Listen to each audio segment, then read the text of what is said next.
Cuenta una historia que había una rosa muy hermosa en cierto jardín y que ella se sentía sumamente orgullosa de ser la más hermosa, floreciente, y estaba muy orgullosa porque llamaba la atención de todos, pero había algo que le causaba curiosidad, y es que la gente la veía de lejos, no se acercaban a ella, hasta que un día descubre que cerca suyo había un sapo grande y oscuro, lo cual hacía que la gente no se acercara a ella, sino que la observaran de lejos. Cuando ésta se percata de lo comentado, entonces con furia le dice al sapo: vete inmediatamente de este lugar. Y el sapo, obediente, sin refutar, sin cuestionar, decide marcharse. Pasado el tiempo, él regresa y se da cuenta que la condición de la rosa estaba muy mal, que había envejecido, que estaba en muy malas condiciones, y le pregunta: ¿qué pasó contigo? ¿Qué sucedió? Porque no te ves nada bien. Y la rosa le dice: es que desde que tú te fuiste, estas hormigas día a día se comen mis hojas, y ya no he podido volver a florecer ni ser la misma flor hermosa de antes. Moraleja, mis queridos hermanos, muchas veces nosotros cuestionamos la presencia de las personas que están a nuestro alrededor, sin olvidarnos que de alguna manera cumplen un rol, un objetivo, y que cuando están cerca de nosotros, para algo o por alguna razón están ahí. Así que muchas veces, por nuestro propio egoísmo, por nuestro propio orgullo, las alejamos, y la vida nos viene a dar una lección. Nos separamos de personas que nos bendecían, nos protegían, y nosotros ni siquiera estábamos conscientes de eso. Esta peculiar historia, sencilla y casi una niñada, de seguro me va a servir muchísimo para introducirme hacia donde yo quiero llevarlos hoy a explorar a través de la palabra de Dios y a través de la Biblia.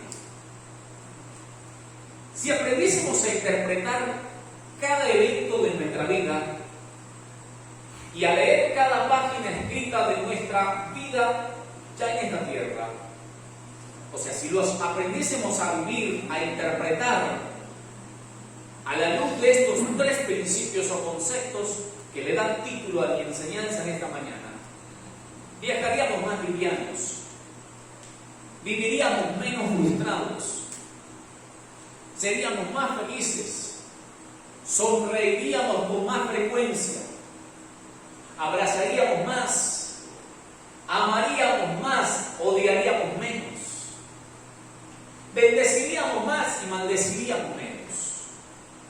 Seríamos más agradecidos que desagradecidos. Pero necesitamos comprender en cualquier aspecto de la vida y en cualquier área de nuestra vida estos tres importantes aspectos: el por qué, el para qué y el cómo. Así está titulada esta enseñanza. Hace años, cuando iniciaba el ministerio pastoral, conocí a un hombre de Dios que ya está en la presencia del Señor. Partió allá por el año 2020 a causa del COVID. Y él me dijo: papá, en la vida tienes que aprender algo muy importante. Yo le escuchaba con atención porque era un viejo muy sabio. Y aceptó con su rostro y me dijo: debes de aprender a ver que cada cosa tiene un porqué, un para qué y un cómo. Así que yo me quedé pensando en el asunto y analizando la cuestión o el consejo que aquel amigo, aquel viejo pastor me estaba regalando en sus años más altos.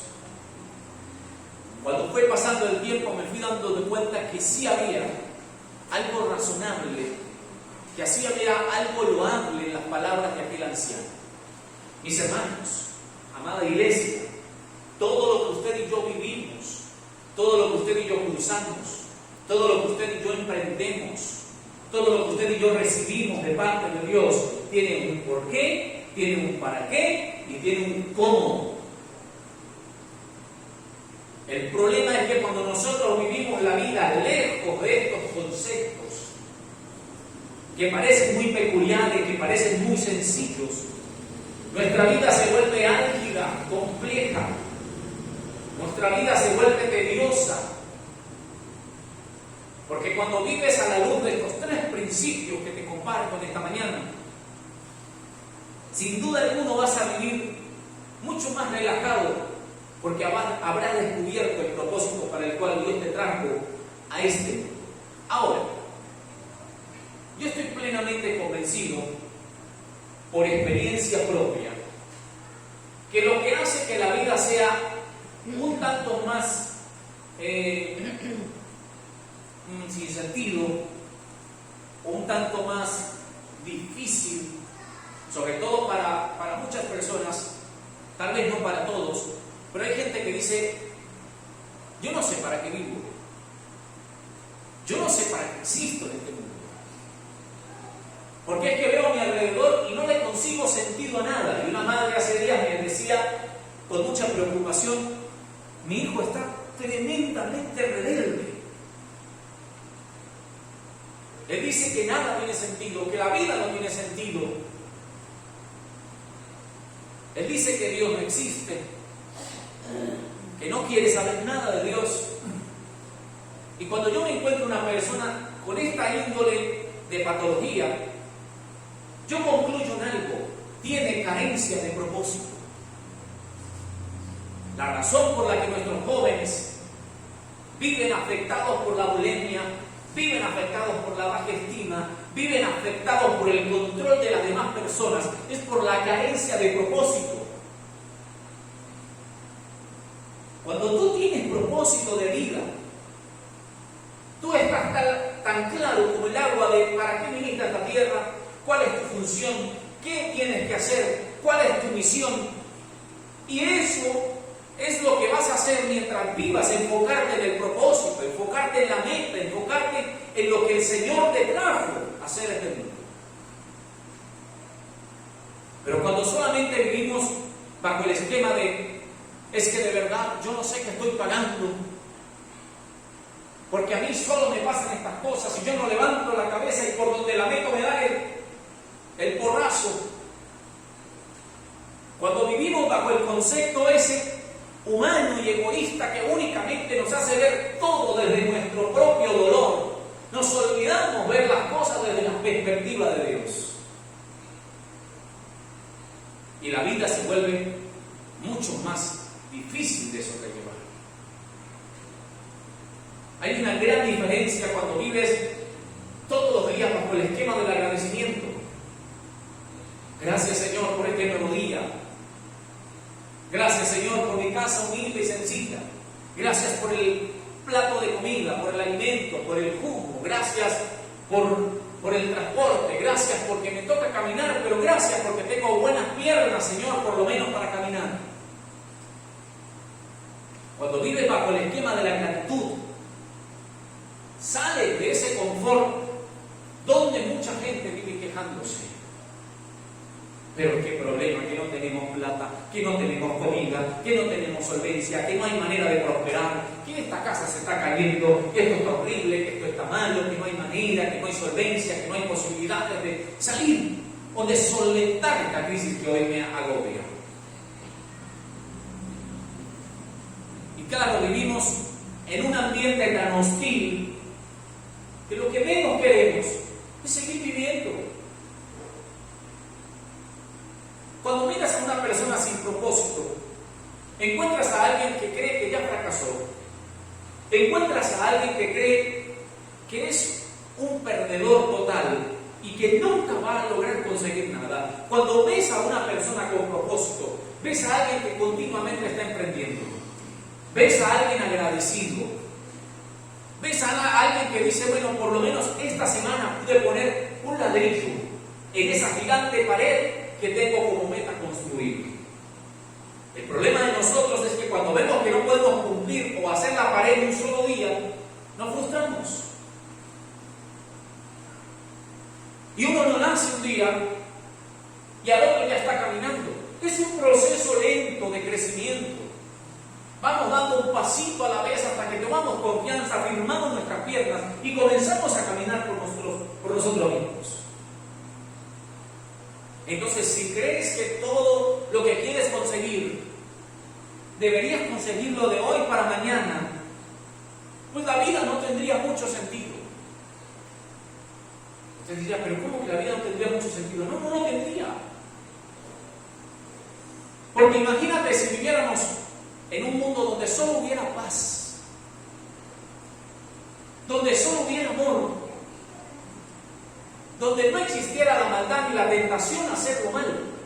Mi pregunta es, ¿todos serían buenos? ¿Sería muy fácil agradar a Dios? ¿Sería muy fácil salir adelante? Y no tendría chiste decir, ya ves como si he prosperado. Pero claro, si todos prosperamos.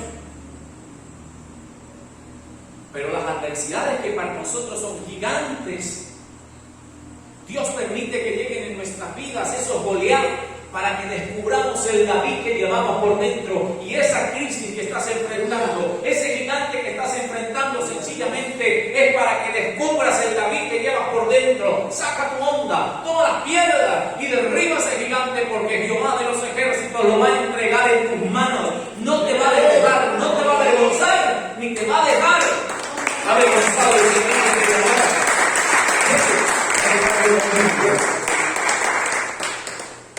Yo sé que no trataré de ser emocionalista,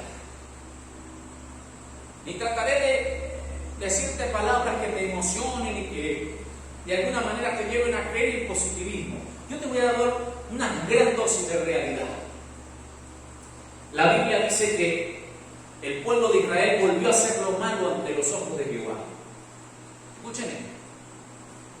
Y esta vez Dios los entregó en manos de los filisteos, o sea, de los enemigos. Y los filisteos comenzaron a azotar y a oprimir a la nación de Israel a merced y a gusto de ellos. Así que estos estaban azotados, estaban esclavizados, estaban oprimidos, llenos de miedo, llenos de temor. No había igualdad de condiciones, no había derechos, no había manera de legislar. No había oportunidad de hacer una protesta pasiva con unas pancartas diciendo queremos libertad de expresión, queremos ser dueños y propietarios de nuestra tierra. Ninguno podía hacer eso, porque Dios se los había entregado a los filisteos a causa de su pecado y de su maldad. Pero mira, el propósito surge de la necesidad. Ahí présteme por favor su mayor atención, porque yo no quiero que usted se vaya a casa sin saber esto que el Señor me regaló para que le informe, le comparta. El propósito surge, jóvenes, de la necesidad. Cuando estaban ocurriendo estas cosas con la nación de Israel, había un hombre de la tribu de Dan llamado Manoah. Y la mujer de Manoah era una mujer estéril. Pero un día se le aparece a la mujer de Manoah, que la Biblia no dice su nombre, el ángel de Jehová, y le dice: mujer, según el tiempo de la vida, vas a concebir y vas a dar a luz un hijo. Así que de hoy en adelante no bebas sidra, no bebas vino, ni bebas nada que provenga de la vid. Entonces ella se queda sorprendida, atónita, y corre inmediatamente como toda buena esposa y le informa a su esposo lo acontecido. Le dice: viejo, ¿sabes? Me apareció el ángel del Señor y me dijo que íbamos a tener un hijo. ¿Te das cuenta? ¡Qué alegría! Entonces Manoah inmediatamente, dice la Escritura, que no dudó ni una sola, poquito así, casi igual que nosotros, cuando Dios nos dice: les voy a dar una bendición, les voy a cumplir una promesa y nosotros pedimos confirmación, recontraconfirmación y volvemos a recontrafirmarle a Dios para creerle lo que Él nos está prometiendo. Pero la Biblia dice que Manoah, cuando la esposa le informa lo acontecido, corre a la presencia de Dios y ora y le dice: ¡Ah, Jehová Dios mío! Por favor, envía a aquel varón de Dios que enviaste a mi esposa para que nos diga qué hemos de hacer con el vino. Mira, a mí me sorprendió muchísimo la fe de Manoah. La fe tan violenta que el tipo tenía para creer lo que Dios le había prometido. Me sorprende. Porque este tipo, yo le aseguro que éramos uno de nosotros. Hubiéramos venido: Señor, yo te pido que me vuelvas a confirmar, que mandes al varón, para que me vuelva a decir a mí que sí, que vamos a tener un hijo dentro de un año. No, el tipo no vino con ese cuento a Dios. El tipo vino a decirle: Señor, por favor, vuélvelo a enviar, pero no para que me reconfirme lo que ya tú dijiste. Yo creo fielmente a tu promesa. Envíalo para que nos diga qué vamos a hacer con el vino. Entonces, el propósito surge, hermanos amados, de la necesidad. Israel necesitaba un salvador, un defensor, alguien que se levantara por ellos. Y a causa de esa necesidad, Dios decide regalarle a una mujer estéril un hijo, el cual todos conocemos, el muy conocido y llamado Sansón. Cuando el ángel del Señor le aparece a Manoah y a su esposa, le vuelve a aparecer a la esposa de Manoah, ella corre y busca a su esposo y lo trae y se encuentra con el ángel de Jehová, con el ángel del Señor. Y él le dice: mire, cuando el niño nazca, no vayan a pasar navaja sobre su cabeza, porque el niño será nazareo a Dios desde su nacimiento. Y este niño comenzará a salvar a Israel. Ahora, cuando yo leo esta historia, que la vamos a encontrar en Jueces capítulo 13, versículo 1 en adelante, ustedes la leen en casa porque les estoy contando la historia desde hace rato. Jueces capítulo 13, versículo 1 en adelante. En el versículo 8, el ángel le da la información a Manoah y a su esposa. Dice: cuando el niño nazca, no van a pasar hojilla por su cabeza, porque el niño será nazareo a Dios, y éste comenzará a salvar a su pueblo, a Israel. En este versículo nos encontramos los tres principios que les vengo compartiendo: el por qué, el para qué y el cómo. A veces nosotros creemos que fuimos un accidente, que nunca debimos haber nacido, que somos abortivos. Nosotros creemos, particularmente cuando las adversidades de la vida nos acribillan o nos fusilan, que somos un accidente, que somos abortivos, que no debimos haber nacido, que estamos en este mundo únicamente para sufrir. Pero yo quiero decirles a todos ustedes en esta mañana: usted fue planificado por Dios. Pero ¿cómo, pastor?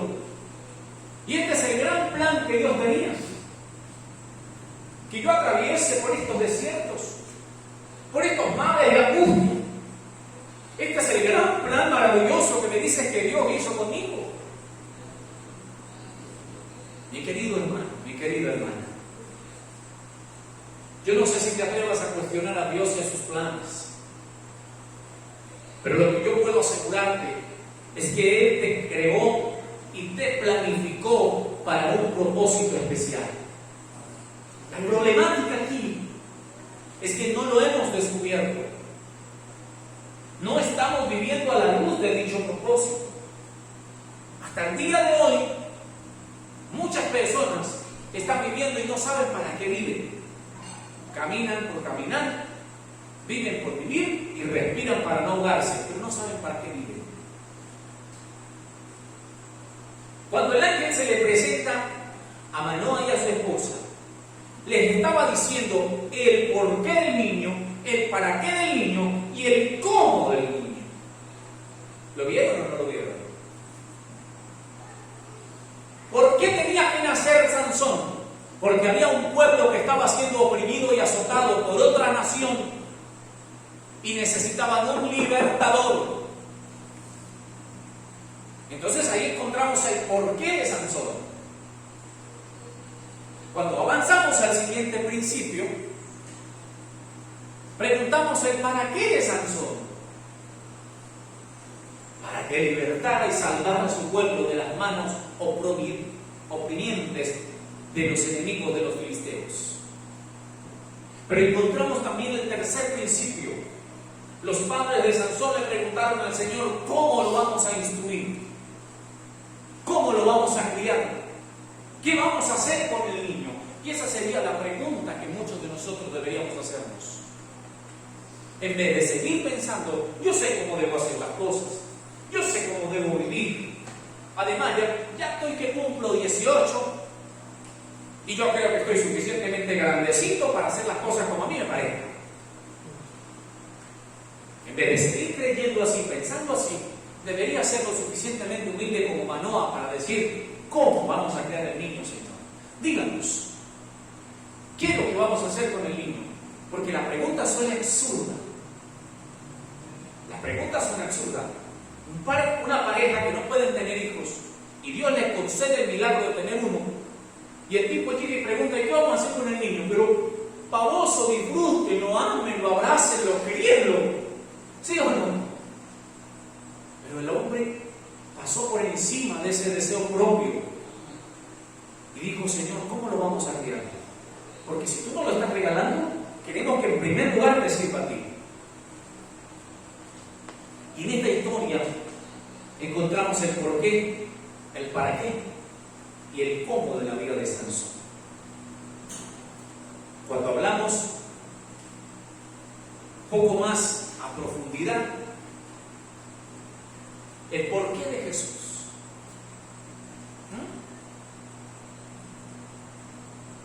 ¿Por qué Cristo?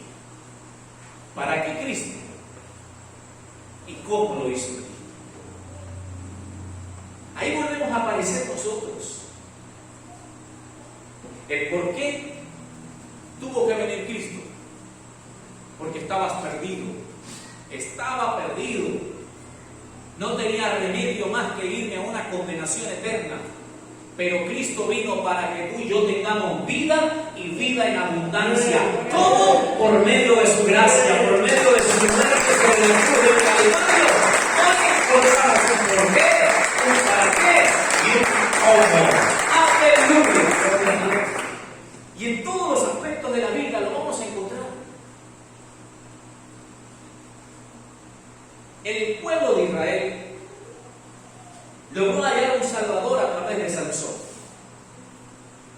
El pueblo de las naciones, nosotros los gentiles, hallamos un Salvador en Jesucristo, y el propósito de Él venir a esta tierra, cumplir una meta, un objetivo, hacer una misión, surgió de la necesidad. Por eso le digo, el propósito no viene de una gran cosa. El propósito viene de la necesidad.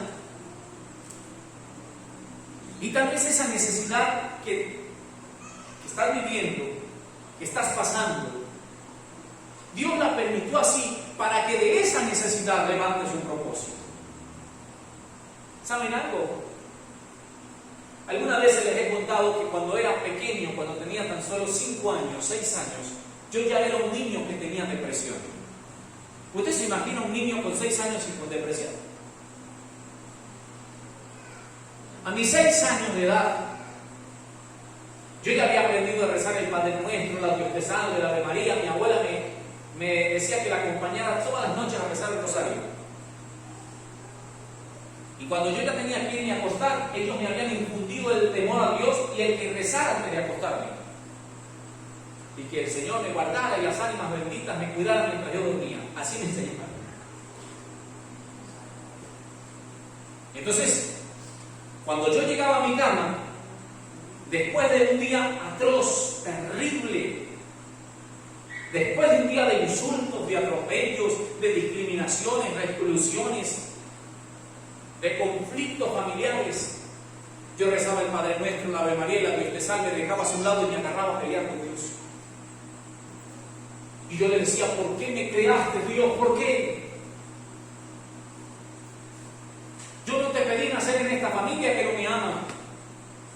Yo no quería nacer, yo no pedí venir a sufrir a este mundo. ¿Para qué me creaste? ¿Por qué mejor no me matas? Eso le decía yo a Dios. Y comenzaba a hablar con Dios y discutía, molesto. Porque para mí la vida no tenía sentido. Había sufrido la violencia familiar. Era totalmente una persona extrovertida. No me socializaba con nadie. La amargura se reflejaba en mi rostro. Estaba deprimido. Tenía muchos sueños y muchos anhelos y muchos talentos escondidos, pero no tenía la capacidad de sacarlos a flote porque siempre estaba pensando, alguien me va a decir que no sirvo, que no sé, que no soy el tipo ideal y idóneo. Y cuando yo, a través de la pérdida de mi padre terrenal, me acerqué a Dios porque necesitaba, me urgía la presencia de un padre en mi vida. Y comencé a conocer a Dios más a profundidad. Me di cuenta que sí tenía un propósito, pero que Dios me había permitido pasar por allí, porque de esa necesidad, de esa crisis y de ese proceso que yo viví, Dios iba a levantar a un hombre, a un joven, que llamaría y que pregonaría una vida diferente y distinta.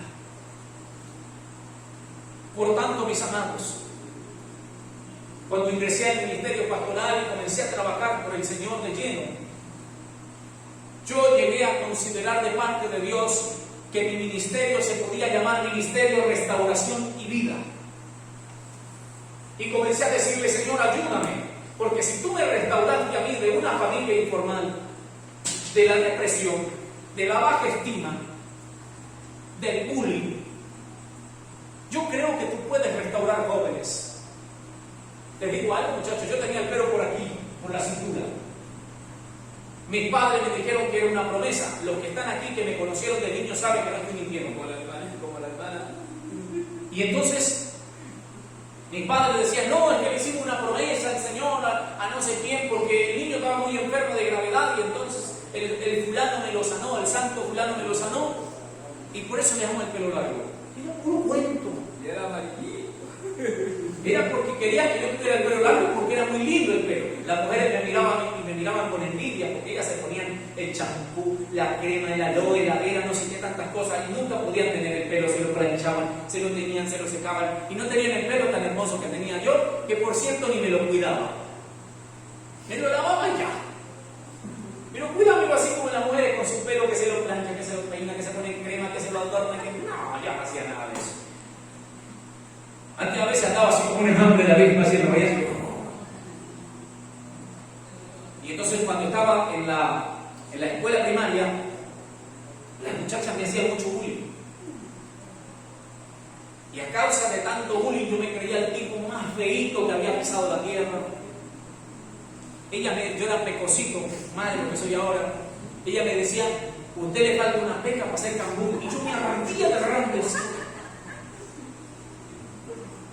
Y demás, y luego los otros me decían, pero niña, y yo más me molestaba y me ardía de rabia, porque yo en mi casa no encajaba, con mi familia no encajaba, y en la escuela tampoco logré encajar. Así que yo me creía el tipo más feo. Yo dije, no, yo nunca creo que me vaya a casar, que nadie se puede fijar en mí. La pregunta es, ¿y el niño lo aceptaba para el cabello largo? No, eso era un problema, para que me aceptaran con el pelo largo.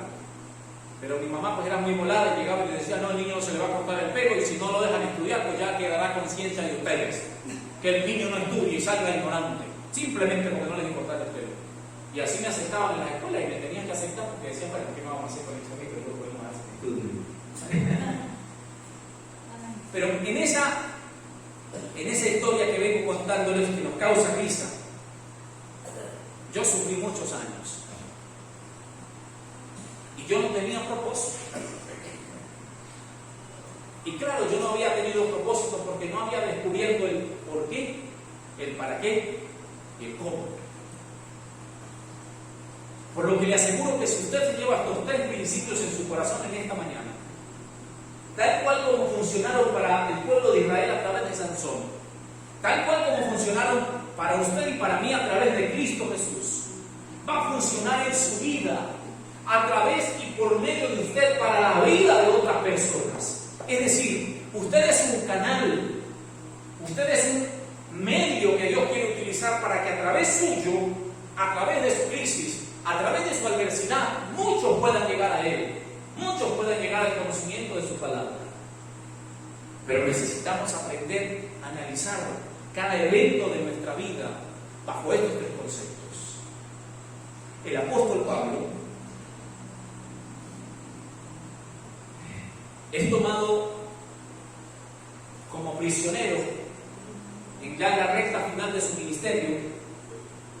A Pablo lo habían azotado, lo habían apedreado, lo habían sacado casi moribundo de Corintio después de una palera que le habían dado. Y el tipo había sufrido muchas penalidades y muchas penurias por causa de la predicación del Evangelio. Cuando deciden aprenderlo y mandarlo a Roma para que apelara ante César, lo envían en una embarcación que cuando ustedes lean la historia, Hechos 27 y 28, se van a dar cuenta de lo tremendo que le fue a Pablo. Ahora, lo más rapidito de uno llegar a concluir cuando lee una historia como esta es cuestionar a Dios. Pero ¿por qué si era el siervo de Dios, si era el apóstol, si era el mensajero, le pasaban tantas cosas malas? ¿No nos hemos preguntado alguna vez nosotros eso? Pero si yo soy la hija de Dios, Señor, pero si yo vivo en santidad, yo te sirvo. Señor, yo doblo mis rodillas, yo he mantenido mi vida en oración constante.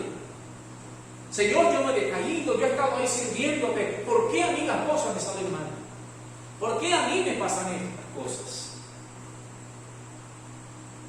Resulta de que en el viaje de Pablo a Roma había un por qué, un para qué y un cómo. Usted no sabe que el diablo a veces trabaja para Dios y el idiota no se da cuenta. Él trabaja para Dios. Pero a veces nosotros no nos damos cuenta que Él está trabajando y que nosotros somos parte de ese trabajo. Sí, ¿cómo así, pastor? ¿Usted trabaja en la mano del diablo? No, yo no trabajo en la mano del diablo. Sino que los ataques del enemigo, las trampas que Él me pone, las adversidades que Él me levanta, Dios las aprovecha para sacar un buen fruto, un buen provecho de dicha dificultad. Voy a la historia. Pablo emprende un viaje, el viaje a Roma, en el barco, en una embarcación. Y en medio de la mar, de la noche, se desata una tormenta inesperada. Al punto tal que todos los marineros se asustaron. Todos pensaron que iban a morir, que la nave se iba a partir y se iba a hundir. Pero Pablo le dice: varones, tengan ánimo, porque Dios ha estado, el ángel de Dios ha estado esta noche conmigo y me dijo que no íbamos a sufrir, que no íbamos a perecer, ni siquiera un pelo de nuestra cabeza iba a perecer. Tengamos ánimo, que solo se va a perder la nave y los enseres. Mire qué palabra tan esperanzadora la de Pablo. Eso es como que tú vayas en el carro y te digan: tranquilo, hermano Jesús, solamente se va a dañar la gandola. ¿Y en dónde voy yo, hermano? Yo soy el que la manejo. Si se va a dañar el autobús en el que yo voy, se supone que yo voy a perecer. Pero Él le dice: tengan ánimo, que no nos va a pasar nada. Todos vamos a salir con vida. Y a causa de dicha tormenta, se fueron y se estacionaron en cierto lugar. Y se apercibieron los marineros o los dueños de la embarcación que había tierra cerca. Así que cuando trataron de meter el barco, cuando trataron de meter la nave, yo supongo que las rocas que habían en el mar rajaron, rompieron la madera de la nave y la nave se echó a perder y todos empezaron a brincar al agua y a nadar para salvar sus propias vidas sin hundirse y ahogarse. Cuando llegan a la isla, dice Hechos 28:1, y ya estando salvos, se dieron cuenta que la isla en la que habían llegado se llamaba Malta. Entonces Pablo dice que los habitantes de ese lugar, o el escritor de los Hechos, dice que los habitantes de ese lugar no los recibieron muy humanamente, que digamos, porque los recibieron con fuego. O sea, había una fogata. Tal vez estaban un poco molestos por los nuevos visitantes que tenían. Entonces dice la Biblia que Pablo se agacha para recoger un poco de leña seca para ponerle el fuego, y en eso se le enrolla una víbora en la mano. Y todos se asustaron, particularmente los habitantes del lugar, porque conocían la clase de víbora y lo mortal que era.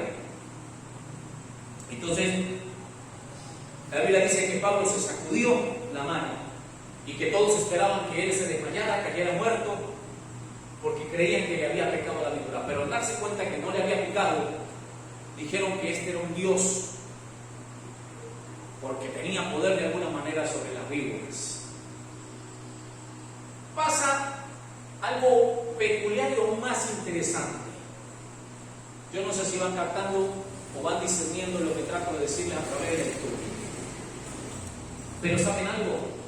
Dicen que el dueño de la isla de Malta tenía a su papá enfermo, y Pablo fue a visitarlo y oró por él, e imponiéndole las manos le sanó. Ocurrió el primer milagro en Malta, en la isla que no estaba en el GPS de aquella embarcación visitar en aquel viaje.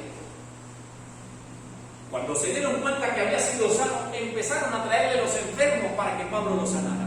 Y dice la Escritura que muchos enfermos fueron sanos en aquel tiempo que Pablo estuvo en la isla de Malta.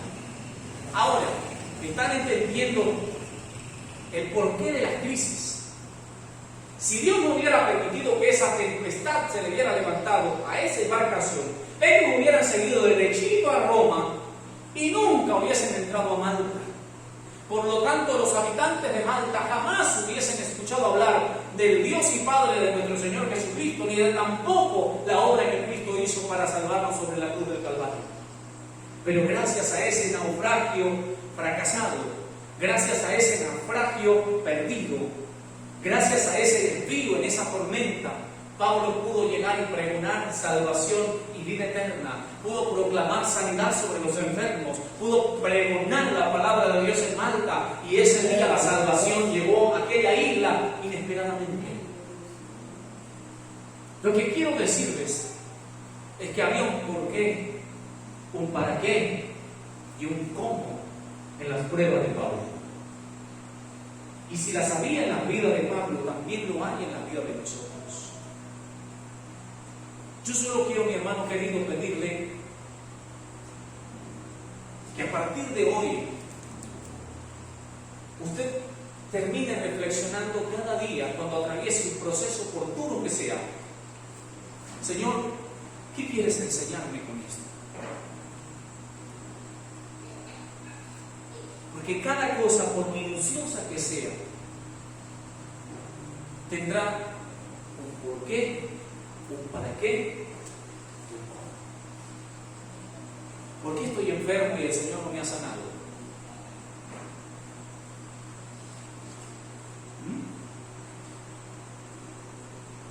¿Para qué estoy en la tierra? ¿Para sufrir el menosprecio y el descarte de los demás? ¿Cómo puedo llegar a conseguir y a descubrir mi propósito? ¿Sabes? Estás en el mejor de los terrenos y en el mejor de los escenarios. La necesidad produce propósito. La necesidad produce propósito. Y aunque veas que este naufragio en el que ahora te encuentras te va a llevar a la muerte, aunque no hayas esperanza alguna para sobresalir adelante, no te vayas a casa sin recordar lo que he venido diciéndote durante todo este sermón, o durante toda esta enseñanza. Si estuve enfermo, es para conocer a un Dios sanador. ¿Cómo iba a conocer a un Dios sanador si nunca estuve enfermo? ¿Cómo iba a conocer a un Dios proveedor si nunca tuve escasez? ¿Cómo iba a conocer a un Dios consolador si nunca se me quebraron los sentimientos y el corazón? ¿Cómo conocería a un Dios que calma la tormenta y la tempestad si no cruzo una crisis? ¿Cómo comprobaría que Dios sí estaba conmigo en el momento más íntimo y triste de mi vida? Si el simple hecho de estar aquí hoy, mirándome con cara de angelito, dice que Dios te amó y por eso no te dejó abandonado allá, sino que te trajo hasta aquí para decirte que eres su amado, que eres su amada y que nunca te va a dejar y que nunca te va a desamparar, que solo te está enseñando el por qué, el para qué y el cómo de la vida que necesitamos aprender. Necesitamos aprender estos 3 principios que nos van a bendecir siempre por el resto de nuestra vida. Por lo tanto, mis queridos hermanos, no bajen los brazos. No te digas más. Que todavía no se ha terminado. Todavía no se ha completado la misión que nos encomendaron de allá arriba hacer. Todavía nos falta. Vamos a ponernos sobre nuestros pies. Oh querido Dios, he compartido y he predicado lo que considero ha puesto en mi corazón. Padre celestial, muchas gracias. Porque sé que al pasar de los años, a través de las distintas adversidades y situaciones que vivimos, nosotros hemos ido aprendiendo de ti a descubrir nuestro propósito. Y yo oro, Señor, en este momento, para que cada día nos multipliquemos, para que cada día crezcamos y para que cada día tengamos la facilidad y la capacidad de rebasar las crisis o las pruebas por duras que sean. Señor, fortalece la vida de mis hermanos. Bendíceles a cada uno conforme a la necesidad. Levante sus manos, vamos. Yo les bendigo esas manos. Bendigo esas rodillas que se doblan por las almas y por los perdidos. Bendigo el hecho de que estés aquí hoy y de que no hayas regresado atrás, aunque quisiste hacerlo. Hoy lo bendigo. El hecho de que Dios te ha guardado para este día, para este tiempo y para esta generación. Tú no eres un accidente, tú no eres un fracaso, eres el resultado de un plan minucioso que Dios hizo antes de tu nacer, antes de tu llegar a este mundo. Dios te vio y Dios dijo que tú servirías, que tú serías bendito, que tú serías cabeza y no cola, que tú estarías arriba y no abajo, que tú serías prosperado y que tu mano estaría sobre la mano de Él. Tu mano estaría con su mano y tu corazón con su corazón. Vamos, bendecimos al Señor de señores, bendecimos al Rey de Reyes. Hoy, en esta hora, en esta mañana, Padre, bendígalos a todos ellos en todas las áreas. Fortalécelos en las debilidades, en las flaquezas. Fortalécelos, Señor amado, en lo difícil que haya sido la vida para alguno de ellos. Espíritu de Dios, glorifícate, Señor, de manera muy especial, de manera poderosa, de manera extraordinaria. Padre amado de la gloria, muchas gracias. Te exaltamos, bendecimos y glorificamos tu nombre en el nombre de Cristo Jesús. Gracias por la palabra. Gracias por la palabra.